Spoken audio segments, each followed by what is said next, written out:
অস্ট্রেলিয়ার বুকে একখণ্ড বাংলাদেশ। অস্ট্রেলিয়ার সিডনিতে অবস্থিত ল্যাকাম্বা। এইটা হচ্ছে এক কথায় যদি বলা হয় ঢাকার বাংলাদেশ। ল্যাকাম্বায় গেলে আপনি ফিল করবেন আপনি বাংলাদেশে আছেন, বাংলাদেশের খাবার খাচ্ছেন, বাংলাদেশের মানুষজন পাচ্ছেন। বাংলা ভাষাভাষীর লোকজন আশেপাশে পাবেন। দোকানদার থেকে শুরু করে পথচারীরা পর্যন্ত হচ্ছে বাংলাদেশি। এমনকি আশেপাশের পরিবেশটুকুও একদম বাংলাদেশিদের মতো।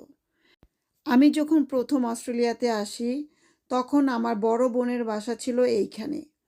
তো আমি যখন অস্ট্রেলিয়াতে ঢুকি তখন হচ্ছে আমার এখানে ছিল আমার বাবা মা ভাই বোন সবাই ছিল। তারপর বাসা থেকে বের হয়েছি পরের দিন। তো আশেপাশে ঘুরে দেখে টেকে বাসায় আবার ঢুকলাম। আমাকে সবাই জিজ্ঞেস করলো কেমন লেগেছে অস্ট্রেলিয়া। আমি বলেছি যে আমার কাছে তো মনে হচ্ছে আমি বাংলাদেশেই আছি, আমি তো অস্ট্রেলিয়া আসছি সে অনুভূতি হচ্ছে। আমি তাকে বলেছিলাম যে আমার তো মনে হচ্ছে আমি বাংলাদেশেই আছি, আমার তো ফিল হচ্ছে না যে আমি বাংলাদেশের বাইরে অস্ট্রেলিয়াতে আছি। কারণ হচ্ছে এখানে বাসার ভিতরে আমার বাবা মা ভাই বোন সবাই, আবার বাসা থেকে বের হচ্ছি সেখানেও বাংলাদেশিদের আনাগোনা, মানে সব কিছু মিলিয়ে বাংলাদেশি একটা ফ্লেভার ছিল। হয় না বিদেশে আসলে মানুষে কি করে বাবা মা ভাই বোন বাংলাদেশি সব কিছু মিস করে, আমি এখানে কিচ্ছু মিস করি নাই এরকম, মানে এই ল্যাকাম্বাতে আমার বড় বোন ছিল এক সময়। তারপরে ল্যাকাম্বার এই বাজারটাকে দেখলাম ঘুরে ঘুরে।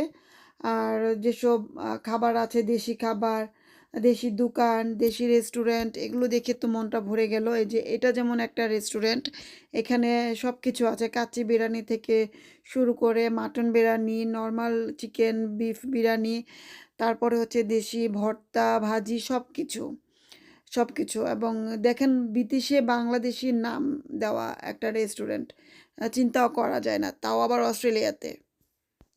তারপরে দেশি সবজি, কাঁচা ফ্রেশ সবজিগুলো দেখে আমার এত ভালো লাগছিল।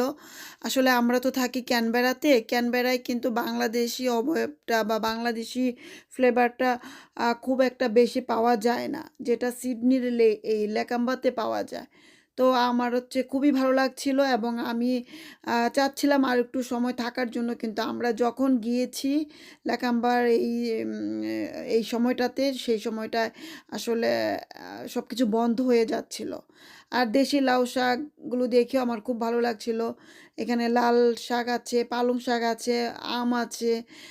দেখে তো মনে হচ্ছে আমি বাংলাদেশে আমরা যেখানে ছিলাম শনির আখড়া সেইরকম মনে হচ্ছে আমার কাছে যে আমি শনির আখড়াতে বুঝে আছি। তো আসলে এক কথায় যদি বলি যে আমার কাছে ওই সময়টুকু আমি যে কতক্ষণ ছিলাম এই জায়গায় আমার কাছে মনে হচ্ছিল আমি বাংলাদেশে আছি। আবার এখানে দেখলাম একটা রেস্টুরেন্টে আপনার হচ্ছে সিঙ্গারা, সমুচা, স্যান্ডউইচ, পাটিসাপটা, তারপরে হচ্ছে দেশি যে মিষ্টিগুলো আছে চমচম, মানে কালো জাম, রসগোল্লা, তারপরে কাটারি ভোগ, বিভিন্ন রকমের মিষ্টি। আবার হচ্ছে শুধু এগুলো না, আবার আরও আছে আপনার হচ্ছে যে দেশি যে স্ন্যাক জাতীয় খাবারগুলি আছে, যেমন পেস্ট্রি কেক আছে, তারপর হচ্ছে আপনার বাকরগানি আছে, মুরালি আছে, তারপরে খাজা আছে, মানে সব কিছু একদম দেশি সব কিছু এখানে আছে। দেখে তো মনটা ভরে গিয়েছে। আর আমি তো অনেক বেশি খেতে পারি না, আমি অনেক বেশি খেতে পারলে হয়তো অনেক কিছু নিয়ে খেতাম। তো আমি খুব বেশি খাবার নেইনি, যেটুকু নিয়েছি সেটুকু খেয়েছি।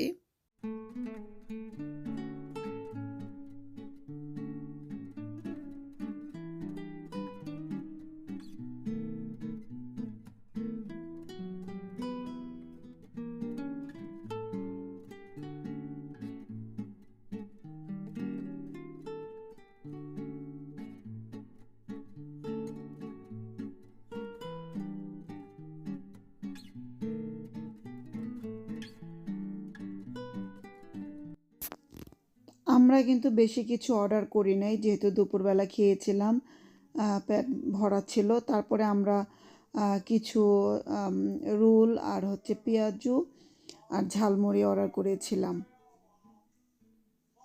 সেটাই আমরা খেয়েছি। আর ঝালমুড়িটা কিন্তু খুবই মজার ছিল, সাথে পেঁয়াজুটাও বেশ মজার ছিল। আর আমি অবশ্য রোলটা খাইনি, তবে সবাই যারা খেয়েছে সবাই বলেছে ভালোই হয়েছে। তো সবাই খেয়ে দিয়ে তো বেশ মজা, আমাদের ঘোরাঘুরি সারাদিনের শেষ, তারপরে আমরা চলে গেলাম। তো আমাদের আজকে সারাদিনের এই ট্যুরটা আপনাদের কাছে কেমন লাগলো কমেন্টস করে জানাবেন। সবাই ভালো থাকবেন। আল্লাহ হাফেজ।